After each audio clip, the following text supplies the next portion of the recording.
আসসালামু আলাইকুম রহমতুল্লাহি ওয়া বারাকাতুহু। এই ডিজাইনটা করা হয়েছে, প্রথম থেকে দেখানো হয় নাই, খুব দুঃখিত বন্ধুরা।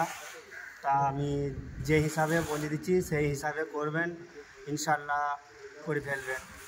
প্রথমে যে একটা হালট পানি করা রয়েছে, হালট তো করতে গেলে প্রথমে কী করতে হবে, কড়াকড়ি মশলা হাফ ইঞ্চি হিসাবে ধরি শুকনো সিমেন্ট মেরে দিতে হবে, নরম থাকলে দিয়ে মেরে দেওয়ার পর 6 ইঞ্চি গেপে গেপে পেরেক মেরে দেবেন।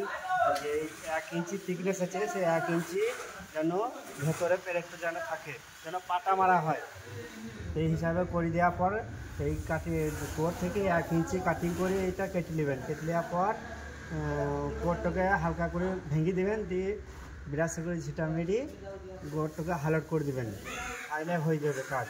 তারপরে এই দুইটা ঘর দেবো কমন করি, এর উপরে সিমেন্ট দিতে হবে, সিমেন্ট দিয়ে কড়া করে মশলা দিয়ে গাছ পাতা মেরে নিতে হবে। মেরে নেওয়ার পর তখন এই যে হালটটা যতটা রয়েছে ওই হিসাবে এই কাটিংটা চারিদিকে কেটে দিতে হবে। কেটে দেওয়ার পর এই সাইড থেকে এই মাপ, এই যে দুইটা যতটা মাপ রাখতে চাইবেন, যতটা আপনি 2 ইঞ্চি 3 ইঞ্চি যা রাখবেন রেখে কাটিংটা করে দেবেন। কাটিংটা করে দেওয়ার পর করে সিমেন্ট করে দিয়ে এই পাইপটা টেনে দেবেন, কড়া ভাগে সিমেন্ট করি। বুঝতে পারছেন কখন করতে হবে, ইনশাআল্লাহ ঠিক আছে। যদি এই ডিজাইনটা ভালো লাগে তা আপনারা সব লাইক শেয়ার কমেন্ট সাবস্ক্রাইব করে দেবেন।